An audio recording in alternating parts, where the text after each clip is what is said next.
भक्ति के प्रसंग में या किसी भक्त की जीवन प्रासंगिका के संदर्भ में जो श्रृंखला चलती है यहाँ, उसमें आज एक गोपाल नामक चरवाहे की छोटी सी प्रासंगिका है, वो आपसे चर्चित करता हूं।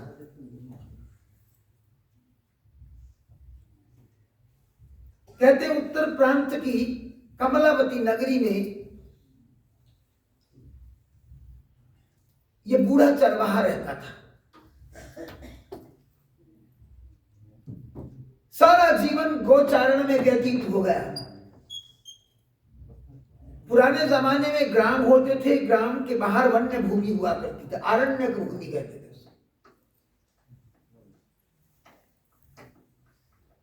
अरण्यों में गौ माता का चारण होता था, गोचारण कहते थे।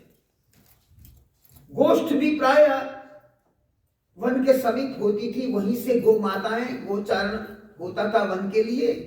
और वो चरवाहा बेचारा गोष्ठ में रहता, भोर में ही उठ करके गौ माताओं के लिए ले जाता, पत्नी छाक रख करके दे जाती। छाक मतलब एक समय का भोजन छकने के लिए। उसने कहीं किसी महात्मा से श्रवण कर लिया था कि राम नाम जपने वाले का अनुद्धार नहीं होता। गोस्वामी जी कवितावली में कहते हैं, राम जप राम जप राम जप बावरे, ग्रसे कली रोग योग संयम समाधरे। सब कुछ सारे साधन ग्रसित हो गए हैं कलयुग में, केवल भगवान का भजन कर, राम जप। उसने ये भी सुना था कि भगवान पर विश्वास किए बिना मुख से नाम भी नहीं निकलता और भक्ति की पूर्ति नहीं होती। तो संत के वचन को हृदय में धारण करके उसने भगवान की उपस्थिति पर विश्वास बना लिया था। बिनु विश्वास भगति नहीं, तेहि बिन द्रवहीन राम, रामचरितमानस की पंक्ति आती है। बिना विश्वास के भगवान की भक्ति नहीं होती, और बिना विश्वास के भक्ति जो है होती नहीं। विश्वास के साथ कर ले तो परमात्मा स्वयं रीझ जाते हैं, प्रसन्न हो जाते हैं।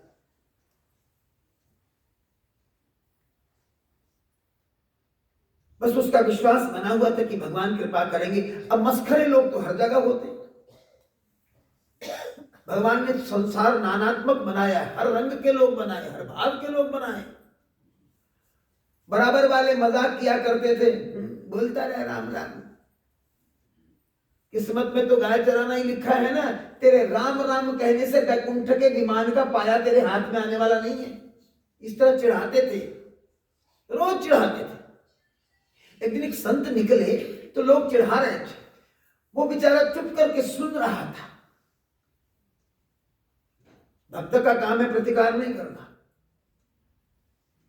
संत ने कहा, कैसे मूर्ख हो तुम लोग, ये किन प्रकार भगवान का नाम ले रहा है और तुम उसके मन में अविश्वास भरना चाहते हो कि विमान का पाया नहीं मिलेगा। अरे मूर्खो, तुम नरक में चले जाओगे। देखना एक दिन एक ऐसे संत भेजेंगे भगवान जो इसके जीवन का पथ सुपथ कर देंगे। कहने का मतलब मार्ग प्रदर्शित करेंगे इसको, और इसका मार्ग जब प्रशस्त होगा स्वयं कल्याण हो जाएगा, गुरु की कृपा इस पर हो जाएगी। अब देखिए, बूढ़े चरवाहे ने बात तो सुन ली। अब उसके मन में यह बात भी पक्की हो गई कि संत ने इनको टोकते हुए कहा कि इसके जीवन में किसी संत का आगमन होगा। गुरु आगमन के बाद गुरु से उपदिष्ट होकर इसका कल्याण हो जाएगा। मेरा कल्याण अब होना ही होना है। बटु विश्वास अचल निज धर्मा, अपने कार्य में लगना है तो अखंड विश्वास की आवश्यकता है। अब वो क्या करता, सुबह ही रास्ता देखने लग जाता। कभी कभी इतना उतावला हो जाता, पेड़ पे चढ़ जाता। कभी पूर्व का रास्ता देखता, कभी पश्चिम का रास्ता देखता, कभी उत्तर वाला देखता, कभी दक्षिण वाला देखता, इधर से ना आ जाए, इधर से ना आ जाए। कभी कभी किसी को पूछता कि संत को तो नहीं आते हुए देखा, इधर तो नहीं कोई आ रहे, रास्ता तो नहीं भूल गए, ऐसे भी पूछ लेता। अधीरता आ गई, व्याकुलता आ गई, आतुरता आ गई भीतर। हाँ, अब देखो पुकार सच्ची थी, उधर भगवान उसको प्रतिपल निहार ही रहे हैं। तो घरवाली आती थी, भोजन रख के चली जाती थी, एक समय का भोजन करता था, लेकिन इंतजार संत की रहती थी। अब कल्पना करने लगा कि मुझे मेरे गुरुदेव भगवान मिल जाएं, मैं उसी समय क्या करूंगा, अपनी गोरी गोरी गाय का दूध निकालूंगा, दूध निकाल करके धारोष्ण दूध उन्हें अर्पित कर दूंगा। हाँ, उन्हें पिलाऊंगा, उनकी सेवा दूध से करूंगा, उनके चरणों में लोटपोट हो जाऊंगा, अपने आंसुओं से उनके चरण धो दूंगा, फिर उनसे कहूंगा कि मुझे कृतार्थ कर दीजिए, मुझे उपदिष्ट कर दीजिए, पर मैं तो विद्वान नहीं हूं, पढ़ा लिखा नहीं हूं, ये भी सोचता। अगर वो गहरा उपदेश करे कि मेरी समझ में कुछ ना आएगा तो क्या करूं? अच्छा ठीक है, मैं उनसे निवेदन करूंगा कि मुझे बहुत सी बातें ना बताएं, पते की एक बात बता दें, मात्र एक बात बता दें, बस मैं उसी का पालन करूंगा, उनकी आज्ञा में रहूंगा। ऐसी कल्पनाएं करता करता रोता भी, आंसू भी बरसाता, और कभी कभी भविष्य की सुंदर संभावना को लेकर के प्रसन्न भाव भी दिखलाता। एक दिन उसने क्या देखा कि संत चले आ रहे, यूं ही कोई संत जा रहे थे, उसको प्रतीत हुआ कि मेरे लिए भगवान ने सदगुरु को भेज दिया। अब उसने झटपट से अपनी गोरी गाय को खूंटे पे बांधा, उसका दूध निकालना प्रारंभ कर दिया, भगोना भर गया दूध से। उधर महात्मा रास्ते से गुजर रहे थे, पास पहुंच गए, एक हाथ में भगोना, एक हाथ में अपनी लाठी लेकर के महात्मा की ओर लपका दौड़ा। महाराज महाराज रुकिए, बस दूध का पान कर लीजिए। महाराज ने देखा ये बड़ी आतुर आवाज है, आतुर भाव है। बोले क्या? हाँ महाराज, आप मेरे दूध की सेवा स्वीकार कर लीजिए। बोले सो तो ठीक है, पर बोले परवर कुछ नहीं महाराज, आप यहाँ विराजिए, बैठिए। उसने भी भगोना लाठी रख दी, महाराज बैठ गए, चरणों में साष्टांग दंडवत प्रणाम किया। साष्टांग प्रणाम करने के बाद आंसुओं से चरण धो डाले। आज मेरी जन्म जन्मांतरों की इच्छा पूर्ण हो रही, आपके दर्शन हो गए, अब आप विलंब ना कीजिए महाराज, मेरी सेवा स्वीकार कीजिए, मुझे दीक्षा दे दीजिए। पर महाराज मैं ज्यादा पढ़ा लिखा नहीं हूं, मुझे कुछ आता जाता नहीं है। महाराज ने कहा तुम दीक्षा चाहते हो? संत टटोल लेते हैं ना, देख लेते हैं कि भोला भाला है, इस भोले भाले को सचमुच दीक्षा मिलनी चाहिए, ये वास्तव में अधिकारी है, इसके अंदर कितनी निरीहता है, कितना समर्पण है। मेरे को दूर से देखकर इसने गाय का दूध दोह लिया और बड़े भाव के साथ अर्पित कर रहा है।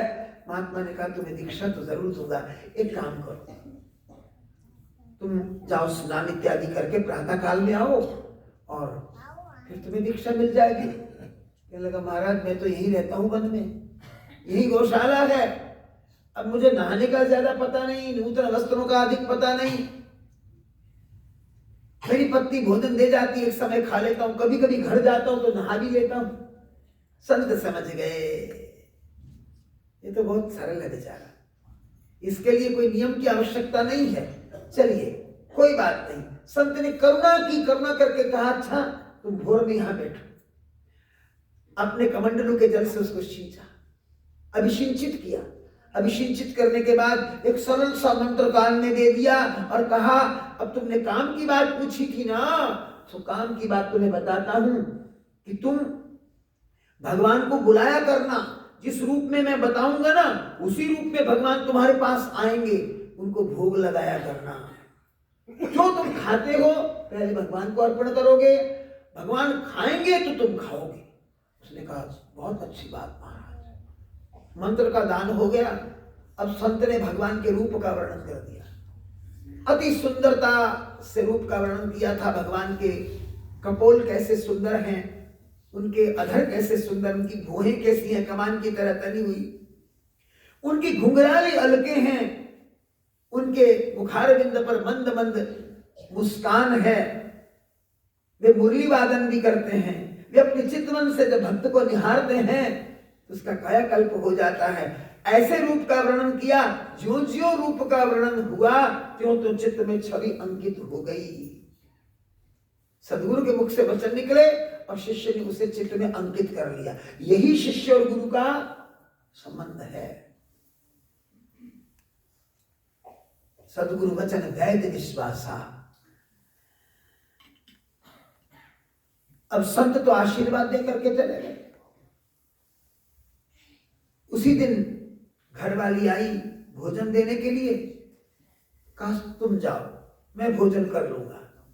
उसने पत्तों की पत्तल बनाई और भोजन उस पर परोसा, भगवान के लिए रखा, भगवान का ध्यान किया, अपना मंत्र जाप किया। बहुत देर तक भगवान की प्रतीक्षा की, पर भगवान इतनी जल्दी तो आते नहीं, ये भी टटोलते हैं। अब बहुत देर तक जब बैठा रहा भगवान नहीं आए तो गुरु पर अविश्वास नहीं जगा। उसने कहा मेरे जपने में कोई कमी रह गई, मेरे बुलाने में कोई दुर्बलता रह गई। इसलिए भोजन उठाया और मन में जाकर के रख दिया।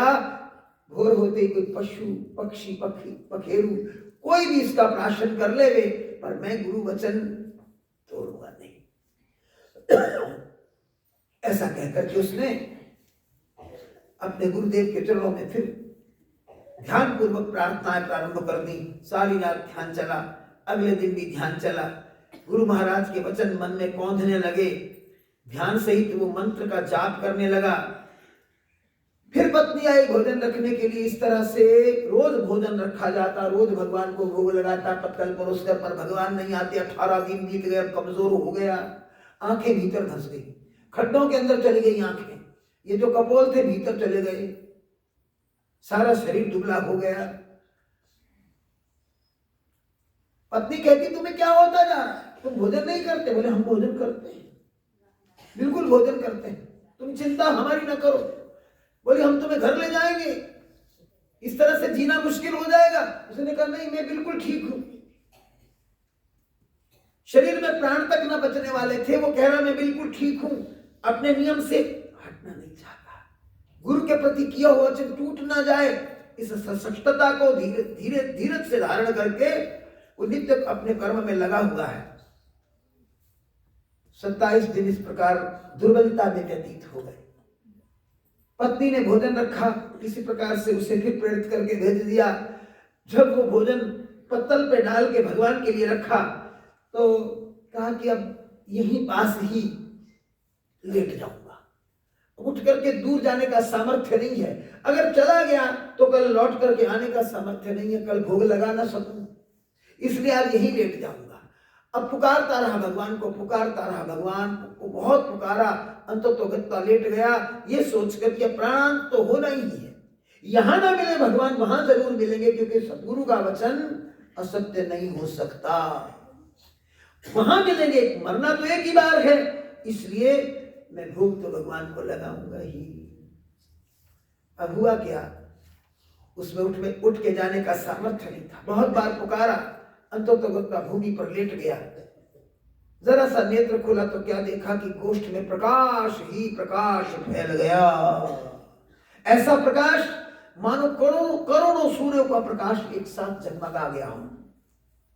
उसने इधर उधर देखा, फिर ऊपर से उठाया तो साक्षात नारायण विभु परमात्मा, जिस रूप का गुरुदेव ने वर्णन किया था, उसी रूप में भगवान आकर के पास खड़े हैं।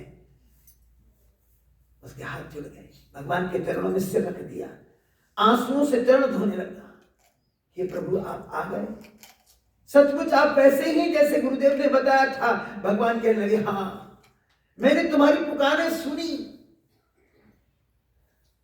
लेकिन आने में विलंब इसलिए किया कि तुम्हारे अंदर प्रेम की जो प्रगाढ़ता है वो पराकाष्ठा को प्राप्त हो जाए। अब मैं तुम्हारी ये प्यार भरी रोटियां खाऊंगा, इन रोटियों को खाने के लिए मैं आया हूं। ऐसा कहकर के भगवान ने प्राशन किया, बैठ करके सामने उसका परसा हुआ अन्न खाया। खाने के बाद भगवान प्रसाद छोड़ करके अंतर्धान हो गए। उसने देखा भगवान चले गए, लेकिन मन में प्रसन्नता आई। वो जो शरीर की थकान थी वो मिटने लग गई, प्रसाद पाया, अब तो कोई दुर्बलता ही नहीं रही,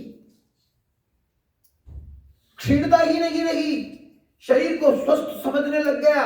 बस उस प्रसाद को पाया।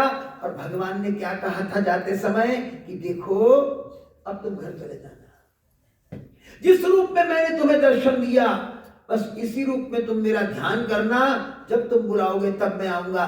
मेरा ध्यान करते करते तुम मेरे धाम जाओगे गोपाल, अब घर चले जाओ। भगवान का आदेश मानकर घर चला गया और भजन में तल्लीन हो गया। गोष्ठ को परिवार के लोगों ने संभाल लिया। कहते हैं भजन करते करते भजन में इतना तल्लीन हुआ कि माटी का तन सार्थक कर लिया। एक दिन भगवान ने जैसा वचन दिया था अपने पार्षदों को भेजा, उस भजनानंदी चरवाहे को जिसके प्राणांत का समय आ गया, जब उसका प्राणांत हुआ तो उसे विमान में बिठा करके भगवान के धाम पहुंचा दिया। बोलो भक्ति भक्त भगवान की। बहुत ऊंचा बोल रहे हैं।